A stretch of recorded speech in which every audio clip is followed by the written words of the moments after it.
آج کی آیت مبارکہ کا آغاز ہو رہا ہے۔ اللہ کریم نے ارشاد فرمایا وَأَنَّ هَٰذَا صِرَاطِي مُسْتَقِيمًا فَاتَّبِعُوهُ، کہ جو لوگ سرکار دو عالم نور مجسم روح کائنات تاجدار کائنات صلی اللہ علیہ وآلہ وسلم کی بارگاہ سے ہٹ کر اپنی عقل سے کوئی فیصلے کرنا چاہتے ہیں، انہیں بتایا کہ وَأَنَّ هَٰذَا صِرَاطِي، کہ یہ راستہ ہے مستقیماً، جو سیدھا ہے، فَاتَّبِعُوهُ، بس اس کی پیروی کرو، وَلَا تَتَّبِعُوا السُّبُلَ فَتَفَرَّقَ بِكُمْ عَنْ سَبِيلِهِ، اور نہ پیروی کرو کسی اور راستے کی۔ مفسرین کرام فرماتے ہیں کہ جس طرح ہماری زبان میں ایک راستہ گلی ہے، ایک سڑک ہے، ایک بڑی سڑک ہے، ایک کوئی کچا راستہ ہے، ایک کھیتوں کا راستہ ہے، ایک مال مویشی کا راستہ ہے۔ قرآن مجید میں اللہ کریم نے سبل بھی راستے کو کہتے ہیں، صراط بھی راستے کو کہتے ہیں، طریق بھی عربی میں راستے کو کہتے ہیں، کئی اور نام بھی ہیں۔ قرآن مجید میں یہ لفظ استعمال ہوا ہے، کہیں طریق کہا، کہیں سبل کہا، کہیں صراط کہا۔ فرق کیا ہے کہ صراط وہ راستہ ہے جس پہ کوئی دھوکہ نہیں ہے، یا یوں سمجھیں کہ جو راستہ پختہ ہے، جس پہ کوئی نہ تو بھولنے والا ہے اور نہ ہی بھٹکنے والا ہے، یہ وہ راستہ ہے۔ اب صراط مستقیم کہا، بار بار کہا، اور یاد کیجیے سورہ انعام کی جو آیت ہم پڑھ رہے ہیں، اس میں اور دلچسپ یہ ہے کہ فرمایا کہ ان ھذا صراطی، میرا راستہ۔ صراط مستقیم بہت ساری جگہ کہا صراط مستقیم کہ سیدھا راستہ، سیدھا راستہ، فرمایا میرا سیدھا راستہ۔ کوئی تمہیں دوسرا کہے، ہم تورات پڑھ رہے ہیں، ہم انجیل پڑھ رہے ہیں، ہم زبور پڑھ رہے ہیں، ہم بھی اسی راستے پر ہیں، فرمایا نہیں میرے محبوب آپ انہیں بتائیے ان ھذا صراطی، میرا راستہ سیدھا ہے، وَلَا تَتَّبِعُوا السُّبُلَ فَتَفَرَّقَ، اور دوسرے راستوں میں مت بھولو۔ بہت سارے راستے اور بھی ہیں، ہو سکتا ہے وہ کچی گلی ہو، آگے جا کے ختم ہو جائے، کوئی بند گلی بھی ہو سکتی ہے، کوئی چھوٹی گلی بھی ہو سکتی ہے، کوئی دوسرا راستہ بھی ہو سکتا ہے جس پہ تم بھٹک سکتے ہو۔ فَتَفَرَّقَ بِكُمْ عَنْ سَبِيلِهِ، سبیل بھی راستے کو کہتے ہیں۔ فرمایا کہ سبیل ہمارا راستہ وہ ہے جو محبوب رب العالمین کا ہے۔ ذَلِكُمْ وَصَّاكُمْ بِهِ لَعَلَّكُمْ تَتَّقُونَ، تمہیں یہ وصیت ہے اس لیے کہ تم پرہیزگار ہو جاؤ۔ پرہیزگاری تقوی اختیار کرنے کے لیے لازمی ہے کہ سرکار دو عالم نور مجسم صلی اللہ علیہ وآلہ وسلم کے راستے کو اپنایا جائے۔ ثم آتینا موسیٰ الکتاب تماما علی الذی احسن وتفصیلا لکل شیء وہدی ورحمۃ لعلہم بلقاء ربہم یؤمنون۔ یہ ایک واقعہ کی طرف اشارہ ہے۔ قرآن مجید چونکہ واقعات کو تفصیل کے ساتھ نہیں بلکہ مختصر ان میں سے جو بات سمجھانے والی ہے ان کی طرف۔ حضرت موسیٰ کو جب تورات عطا کی گئی تو وہ تختیاں تھیں، تختیوں کے اوپر بتایا جاتا ہے کہ پتھروں کی بڑی کوئی تختیاں تھیں۔ اور جب حضرت موسیٰ اپنی قوم کے پاس پہنچے تو پتہ چلا یہ تو بت پرستی کا شکار ہو گئے۔ حضرت موسیٰ نے غصے سے وہ ان کے سامنے ڈال دیا کہ یہ لو یہ اللہ کا کلام آیا۔ اب جب وہ تختیاں اٹھائی گئیں تو ان کا جو اثر تھا، جو مغز تھا، وہ بدل چکا تھا۔ کیوں؟ اس لیے کہ قوم نے پہلے موقع پہ انہیں صحیح سنبھالا نہیں۔ اسے پتہ چلا کہ کلام الہی ہے، لیکن اسے وصول کرنے کے لیے اسے حاصل کرنے کے لیے قوم بھی تیار ہونی چاہیے۔ قربان جائیے آقا کریم امام الانبیاء صلی اللہ علیہ وآلہ وسلم کا کلام، آپ پہ نازل ہونے والی کتاب اور آپ کا انداز بیان کہ قوم کے جس فرد نے سنا نا تو مکے والے کہہ رہے تھے کہ وہ جادوگر ہے، معاذ اللہ۔ کیوں کہہ رہے تھے؟ کہ جس نے سنا وہ پھر واپس نہیں پلٹا، جس کے کانوں میں آواز پہنچی وہ واپس پلٹ نہیں سکا۔ فرمایا کہ ہم نے جب موسیٰ کو عطا کیا نا تو اس کی قوم نے وہ صحیح طریقے سے وصول نہیں کیا، لہٰذا اس میں جو تفصیل تھی نا اس سے وہ محروم ہے۔ تو حاضرین مکرم، کلام رب کا اپنی جو تاثیر رکھتا ہے، ایک اس کے لفظوں کے ساتھ ثواب ہے، جو ہم کہتے ہیں قرآن مجید پڑھنے کا ثواب ہے، وہ بھی برحق ہے اور یقیناً بہت زیادہ ہے اور بڑا فائدہ مند بھی ہے، ہماری ضرورت بھی ہے۔ اس کے ساتھ اس کا ایک روحانی اثر ہے۔ روحانی اثر کیا ہے؟ کہ انسان کی روح پر، اس کے اخلاق پر، اس کے کردار پر، اس کے گفتار پر، اس کی زبان پر قرآن پڑھنے والا ہو، اس کی زبان بھی ایسی ہونی چاہیے کہ وہ جو بات کرے، دنیا کی کوئی بات کرے، وہ لوگوں کے دلوں میں اتر جائے۔ فرمایا نا کہ اللہ کریم نے ارشاد فرمایا وَأَنَّ هَذَا صِرَاطِي مُسْتَقِيمًا،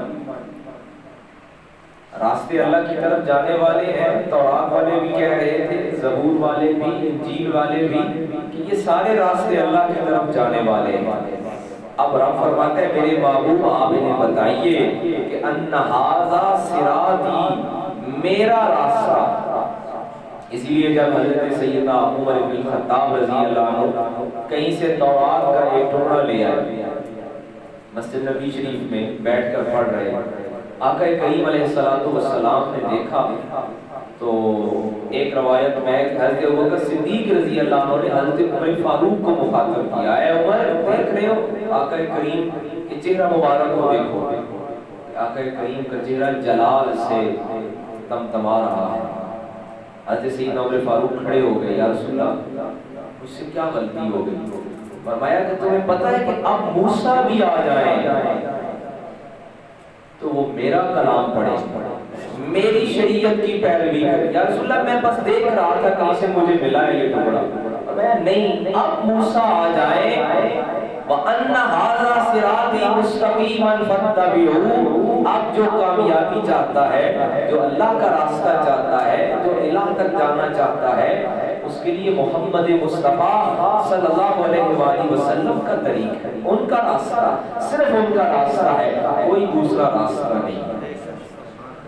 مسلم شریف میں ایک حدیث مبارکہ ہے، ایک مرتبہ آقا کریم علیہ السلام اسی صراط، سبیل، طریق، راستے کے بارے میں صحابہ کرام کو بتا رہے ہیں۔ مسجد نبی شریف کا صحن کچا ہے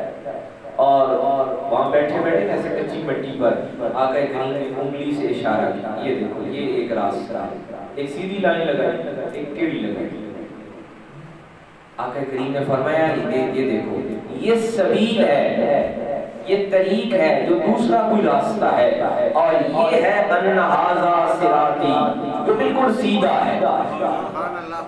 اس راستے پہ کوئی دھوکہ نہیں ہونے والا، اس راستے پہ کوئی بھولنے والا نہیں ہے، اس راستے پہ کوئی چور چکا لٹنے والا نہیں ہے، کسی کا کوئی کچھ ضائع نہیں ہونے والا۔ اور وہ راستہ کیا ہے؟ صراطی مستقیماً۔ آقا کریم علیہ السلام نے بھی آیت مبارکہ تلاوت فرمائی کہ وہ محمد مصطفیٰ کا راستہ ہے، فَاتَّبِعُوهُ وَلَا تَتَّبِعُوا السُّبُلَ فَتَفَرَّقَ بِكُمْ عَنْ سَبِيلِهِ، کسی دوسری طرف مت دیکھو۔ حاضرین مکرم، اس دنیا میں، آخرت میں جہاں بھی کامیابی لینی ہے، کامیابی کا معیار ایک ہی ہے، کامیابی کا پیمانہ ایک ہی ہے، کسوٹی ایک ہے۔ وہ پیمانہ کیا ہے؟ وہ پیمانہ محمد عربی صلی اللہ علیہ وآلہ وسلم کی ذات والا سے، کہ آپ کا جو عمل ہے، آپ کا جو راستہ ہے، آپ کا جو طریقہ ہے، وہی کامیابی ہے۔ حاضرین مکرم، میں اپنی بات کو مختصر کروں گا کہ آج کا دن ایک اس کی نسبت ہم نے دی ہے کہ آقا کریم علیہ السلام کی ذات، جیسے قرآن کا رب کا کلام ہمیں بتاتا ہے کہ یہ کامیابی کا محور و مرکز ہے، کامیابی انسانوں کی، کامیابی ساری مخلوق کی، اور بہترین فلاح، آسانی، سہولت، اور آج آقا کریم علیہ السلام کی امت پر مشکل وقت آنا پڑا ہے۔ اور مشکل وقت کیا ہے کہ مسلمان ہر جگہ دشمن سے نبر آزما ہے، اور یقیناً اس میں ہماری اپنی کمزوریاں بھی شامل ہوں، لیکن بہرحال بطور مسلمان کلمہ گو ہمارے لیے آقا کریم علیہ السلام کی شفاعت کے اگر ہم امیدوار ہیں تو آقا کریم کی امت کے جو آپ کے کلمہ گو ہیں ان کے لیے ہماری آواز کشمیر، فلسطین، ہر جگہ جہاں مسلمانوں پہ ظلم ہو رہا ہے، اہل ایمان پہ ظلم ہو رہا ہے، اور ان میں سب سے بڑھ کر بیت المقدس،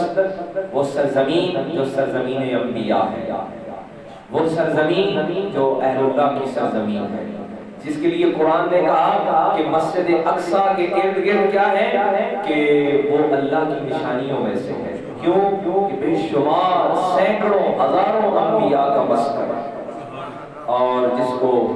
اہل ایمان اپنا قبلہ اول مانتے ہیں، اور آقا کریم علیہ السلام کی امت کا قبلہ اول رہا ہے، وہاں اغیار، ٹھیک ہے مسلمانوں کی کمزوریاں ہوں گی، بہرحال بطور اہل ایمان اور آقا کریم علیہ السلام سے جو نسبت اور جو تعلق ہے